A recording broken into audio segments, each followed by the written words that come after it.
बिस्मिल्लाहिर्रहमानिर्रहीम। आप देख रहे हैं मेरा यूट्यूब चैनल और आज की वीडियो बहुत अहम वीडियो है। इसके अंदर हम हार्ट पेशेंट्स के हवाले से बात करेंगे और ऐसी 9 to 10 वार्निंग साइंस, जो वार्निंग साइंस हैं मतलब अलामात हैं, वो आपके साथ बयान करूंगा मैं इस वीडियो में कि वो इम्पॉर्टेंट हैं कि जैसे ही वो साइंस आपको नज़र आने लगें आप फ़ौरन अपने प्यारे को या अपने अजीज़ को और दोस्त को जो है डॉक्टर तक लेकर जाएं। तो इस वीडियो के ज़रिए आप ये समझ सकेंगे घर के अंदर के फ़ौरन आपको पता लग जाएगा कि वो वार्निंग साइंस कौन से हैं। अच्छा, अमूमन ये चीज़ें जो हैं वो अमूमन 60 साल से बड़े अफराद के लिए ये वीडियो बहुत इंपॉर्टेंट है, क्योंकि अमूमन उनमें ये दिल का मर्ज़ होता है, या जो पेशेंट डायबिटिक्स हैं, शुगर के मरीज़ हैं, उनके लिए ये बहुत इंपॉर्टेंट है। ब्लड प्रेशर जिनका हाइपरटेंशन यानी कि हाई रहता है उनके लिए बहुत ज़रूरी है। बिल्कुल इसी तरह जिनको कोलेस्ट्रॉल का इशू है और बहुत अरसे से है उनके लिए भी बहुत ज़रूरी है। तो ये तमाम वो रिस्क फैक्टर्स हैं जो कि इन अफराद के लिए हैं जिनका अभी मैंने जिक्र किया। अच्छा, कुछ चीज़ मैं शुरू में बताना चाहूँगा इस वीडियो के, और आखिर में आपको ये भी बताऊँगा कि हार्ट के वो कौन से टेस्ट हैं जो हम कराएं जिनके ज़रिए से हमें ये पता चल सके कि पेशेंट को जो है अब हॉस्पिटलाइज करना है, डॉक्टर के पास लेके जाना है और इनको सीवियर इश्यूज़ हैं। तो पहले मैं वो रिस्क फैक्टर्स बता देता हूँ कि जिन रिस्क फैक्टर्स की वजह से जो है आपको ये पता चलेगा कि अगर पेशेंट के अंदर ये मौजूद है, और फर्दर साइंस जो 10 वार्निंग साइंस मैं आपको बताऊंगा, तो फिर आप फ़ौरन डॉक्टर से रुजू करें। उनमें ये रिस्क फैक्टर्स में कि एक तो पेशेंट 60 से बड़ी उम्र का यानी कि अबव 60 एज है, तो आपने इन रिस्क फैक्टर्स में से कोई भी फैक्टर आएगा, वार्निंग साइन आएगा, तो आपने उनको लेके जाना है। दूसरा, वो सिगरेट का इस्तेमाल करता हो, स्मोकिंग करता हो, ऐसा पेशेंट रेगुलर स्मोकिंग करता हो, सिगरेट का इस्तेमाल करता है, तो फिर आपने इन वार्निंग साइंस में कोई एक साइन भी सामने आए तो डॉक्टर के पास लेके जाना है। कोलेस्ट्रॉल लेवल बढ़ा हुआ हो और इसी तरह वो लेस फिजिकल एक्टिविटी करता हो, यानी उसकी फिजिकल एक्टिविटी बहुत कम हो और वो सेडेंटरी हैबिट्स यानी बेड के काम करने का आदी हो, या उसकी जॉब ऐसी हो जिसमें ज़्यादा टाइम बेड पे गुजारा जाता हो। एक ऑल टाइम स्ट्रेस यानी कि हर वक्त का स्ट्रेस वो लेता हो। मैं स्ट्रेस पे अपनी कई वीडियोस में डिटेल से बात कर चुका हूँ, लेकिन पब्लिक की बहुत ज़्यादा डिमांड है, मेरे बहुत सारे पेशेंट्स की रिक्वायरमेंट है कि मैं एक अलग से इस पे वीडियो बनाऊँ। तो इंशाल्लाह बहुत जल्द मैं स्ट्रेस के ऊपर एक अलग से पूरी वीडियो अपलोड करूँगा। एक और रिस्क फैक्टर है इंसोम्निया, यानी कि नींद का ना आना, पूरी रात जागते रहना। तो उसकी वजह से भी अगर कोई वार्निंग साइन जनरेट हो रहा है तो आपने कॉशियसली फ़ौरन डॉक्टर के पास जाना है। और अगर जो है मरीज़ वो शुगर डायबिटिक है तो भी आपने करना है। तो ये वो रिस्क फैक्टर्स हैं जो हर अलामत के साथ आपने ज़हन में रखना है कि अगर इनमें से कोई एक चीज़ भी मरीज़ को है, और आगे जो मैं आपको 10 वार्निंग साइंस बता रहा हूँ उनमें से कोई एक भी वार्निंग साइन सामने आ जाता है, तो आपने फ़ौरन डॉक्टर के पास चले जाना है। अगर आपने इस चैनल को अभी तक सब्सक्राइब नहीं किया तो आप सब्सक्राइब कर दें, ये वीडियो अपने दोस्तों के साथ शेयर कर दें, और जो दिल के मरीज़ हैं या जिनको दिल का थोड़ा-सा भी खदशा है, वो ये वीडियो लाज़मी पूरी देखें और इसको समझें। देखिए, अब मैं उन 10 अलामात यानी कि 10 वार्निंग साइंस की तरफ जा रहा हूँ। ये कौन से 10 वार्निंग साइंस हैं जिनको पता लगा के हम पता चलाएँगे कि अब मरीज़ को हॉस्पिटलाइज़ कर देना चाहिए। इसमें नंबर 1 जो है, सबसे पहले जो है वो पेन रिएक्टिंग या radiating towards the left arm. मतलब ये है कि सीने का दर्द उल्टे हाथ की तरफ बढ़े, उल्टे हाथ की तरफ जाए, और इनमें जो ऊपर रिस्क फैक्टर्स है कि पेशेंट डायबिटिक है, कोलेस्ट्रॉल लेवल हाई है, हाइपरटेंशन है, या वो शुगर का मरीज़ है, या 60 साल के ऊपर का फ़र्द है, उनमें अगर ये पहला वार्निंग साइन नज़र आता है कि दिल के सीने में दर्द के साथ दर्द जो है ट्रैवल करता हुआ लेफ्ट आर्म में चला जाता है, तो फ़ौरन आप ऐसे पेशेंट को डॉक्टर के पास लेके जाएँ और उसकी कंप्लीट वेरिफिकेशन करवाएं, डायग्नोस करवाएं कि दिल का मसला तो नहीं आया। ऐसे पेशेंट को घर पे ट्रीट ना करें, लेकिन ये दर्द की शिद्दत होनी चाहिए, नहीं शदीद दर्द है जो सीने से लेफ्ट आर्म की तरफ जाएगा। एक चीज़ और बता दूं कि अभी पिछले दिनों मेरे पास एक पेशेंट आया जिसको मैंने देखा कि उसको सीने में तो दर्द नहीं था, लेकिन उसके दोनों हाथों में अचानक शदीद दर्द शुरू हो गया, और वो डायबिटिक पेशेंट था, यानी कि एक रिस्क फैक्टर उसमें मौजूद था और उसका कोलेस्ट्रॉल लेवल भी बढ़ा हुआ था। तो जैसे ही हॉस्पिटलाइज कराया गया तो पता ये चला गया उसको हार्ट का इशू आ चुका है, और एक माइनर हार्ट अटैक उसके ऊपर आ भी चुका है, जिसे हम साइलेंट एमआई के नाम से जानते हैं। मैं अगली वीडियो में ये ज़रूर बताऊंगा कि साइलेंट एमआई के क्या फैक्टर्स हैं, क्या सिम्टम्स हैं और क्या उसके कॉजेज़ हैं। साइलेंट एमआई का मतलब है ऐसा हार्ट अटैक जो पेशेंट को नहीं पता चलता। तो पहला रिस्क जो वार्निंग साइन है वो ये है कि सीने का दर्द उल्टे हाथ की तरफ बढ़े, या दोनों हाथों में अचानक शदीद दर्द शुरू होने लग जाए, तो भी आपने ऐसे पेशेंट को डॉक्टर की तरफ ले जाना है। अच्छा, अब सेकंड वार्निंग साइन जो है वो है चेस्ट कंफर्ट यानी डिस्कम्फर्ट। चेस्ट डिस्कम्फर्ट और चेस्ट पेन, ये सीने का ऐसा दर्द जो अचानक उठे और शदीद होता जाए, या फिर एक ही पॉइंट पर हल्का हल्का दर्द कई दिनों तक रहता रहे और फिर वो शिद्दत इख्तियार कर जाए, तो ये वो सेकंड मेजर वार्निंग साइन है जिसमें आपने पेशेंट को फौरन डॉक्टर के पास लेके जाना है और करीबी हॉस्पिटल में आपने चेकअप कराना है। सीने पे दबाव आता है, इस दर्द के साथ ऐसा महसूस होता है कि जैसे एलिफेंट को आपने किसी के सीने पे खड़ा कर दिया। पेशेंट ये फील करता है कि कोई बड़ी स्कूल बस जो है वो मेरे सीने के ऊपर आ गई है, या फिर बहुत ज़्यादा वजन किसी आदमी के मेरे बैठने से सीने पर आ गया।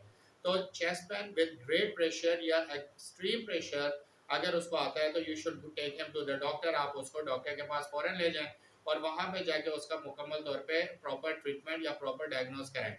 अगर रिस्क फैक्टर मौजूद है, जैसे कि मैंने ऊपर बयान किया कि वो सिगरेट पीता है, दिल का 60 से अबव है, या उसको कोलेस्ट्रॉल इशू है, डायबिटिक है, या मुसलसल स्ट्रेस में रहता है, तो फिर आप उनको जो है लाजमन डॉक्टर के पास रिकमेंड करें। ये सेकंड वार्निंग साइन था। थर्ड वार्निंग साइन हमारे पास जो है वो है लाइट हेडेडनेस और डिजीनेस, यानी कि सर का चकरा जाना और ऐसा महसूस करना कि सर जैसा बिल्कुल खाली हो गया है, बिल्कुल हल्का महसूस होता है। और रिस्क फैक्टर में से कोई फैक्टर उस पेशेंट में मौजूद है, वो 60 प्लस है, डायबिटिक है, या कोलेस्ट्रॉल है, या स्मोकिंग करता है, और अचानक से उसको चक्कर आना शुरू होते हैं शदीद, और फिर सर उसको हल्का नजर आता है, तो ऐसे पेशेंट को आप लाइट ना लें।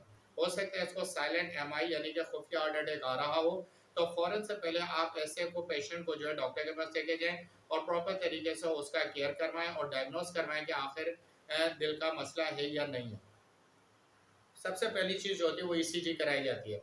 यहाँ पे मैं एक और इम्पोर्टेंट पॉइंट आपसे डिस्कस कर दूँ कि 100 में से 25% पेशेंट ऐसे हैं जिनको हार्ट का इशू होता है, लेकिन उनकी ईसीजी फिर भी नॉर्मल आती है। तो ईसीजी नॉर्मल आने पर भी आप अगर सिम्पटम मौजूद है, जो अभी तक मैंने आपसे 3 वार्निंग साइंस डिस्कस किए, ये सिम्पटम मौजूद है, तो फिर आप उसको सेकंड ओपिनियन लें और अच्छे तरीके से उसको चेकअप कराएँ। ताकि आप 100% सेटिस्फेक्शन में चले जाएँ कि ये हार्ट का इशू नहीं है, ये साइलेंट एमआई यानी कि साइलेंट हार्ट अटैक नहीं है, तो फिर आपको वेरिफिकेशन होने के बाद पेशेंट को घर पे लेकर आएँ।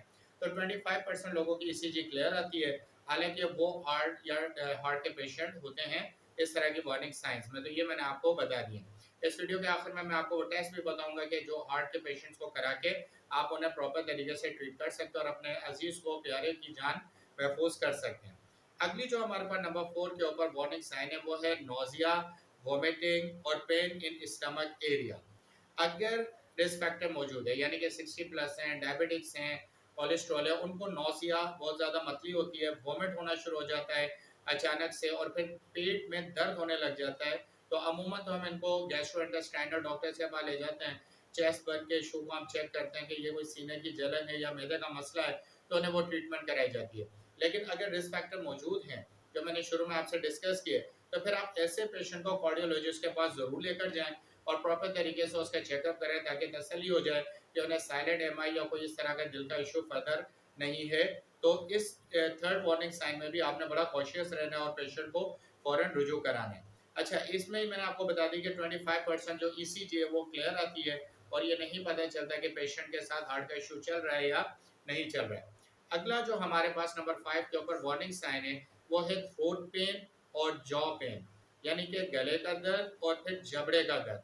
यानी जब सीने का दर्द ट्रैवल करता हुआ थ्रोट गले की तरफ आए और जॉ जबड़े की तरफ जाए, तो फिर आप समझे और उसमें ये रिस्क फैक्टर भी मौजूद हो, तो ऐसे पेशेंट को फौरन आप डॉक्टर के पास लेके जाए और प्रॉपर तरीके से चेकअप कराएं। तो ये नंबर 5 जो है वार्निंग साइन था, जिसमें आपको ये पता होना चाहिए कि जैसे गले में जलन, गले का दर्द, जबड़े का दर्द जो जबड़े में से कानों की तरफ जाता हो, इस तरह के पेन को आपने बिल्कुल भी लाइट नहीं लेना है और आपने पेशेंट को ज़रूर डॉक्टर के पास ले जाके चेकअप कराना है।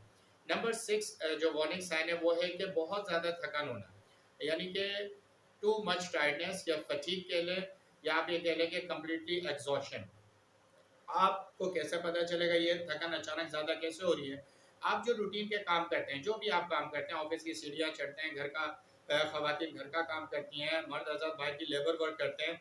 अगर आप अपने रूटीन का काम कर रहे हैं और उसी रूटीन के काम में अचानक आपको बहुत ज़्यादा थकन होने लग गई है, बहुत ज़्यादा आपका जिस्म टूटने लगा है, रात में आके आपके कंधे शल हो जाते हैं, फटीग हो जाती है, तो अब आपके पास इनमें से अगर कोई रिस्क फैक्टर भी है, यानी आप डायबिटिक हैं, 60 प्लस हैं, या आपको कोलेस्ट्रॉल का इशू है, स्ट्रेस बहुत ज़्यादा रहता है, आपको हाइपरटेंशन का इशू है, हैवी ब्लड प्रेशर का, तो फिर आपने इस टायर्डनेस को लाइट नहीं लेना है और फिर आपने डॉक्टर को कंसल्ट करना है और कंप्लीट तौर पे चेकअप कराना है। और फिर मैंने आपसे कहा कि ईसीजी अगर आप कराएंगे तो भी वो अक्सर 25% पेशेंट में नॉर्मल आती है, तो फिर आपने सेकंड ओपिनियन भी लेनी है और इसको मुकम्मल तरीके से चेकअप करा के सेटिस्फेक्शन कर लेनी है कि कोई हार्ट का इशू नहीं है। तो ये मतलब हमारी वार्निंग साइन नंबर 6 था, जिसके अंदर एक्सट्रीम टायर्डनेस को हम डिस्कस किया है हमने। फर्दर हमारे पास वार्निंग साइन नंबर 7 है, वो है स्वेटिंग, पसीना आना, बहुत ज़्यादा पसीना आना। वैसे तो ये जनरल बात है, लेकिन इस पसीने में होता क्या है, ठंडे पसीने आना, कोल्ड स्वेटिंग। अचानक से पेशेंट पंखे के नीचे बैठा हुआ है, एसी रूम में बैठा हुआ है या बाहर से आया ठंडी जगह पे बैठा हुआ है और उसको ठंडे पसीने आने शुरू हो जाए, इसका पहला साइन होता है कि ये माथे पर, गर्दन पर और सीने पर और हाथ की हथेलियों पर ये पसीना आना शुरू हो जाता है।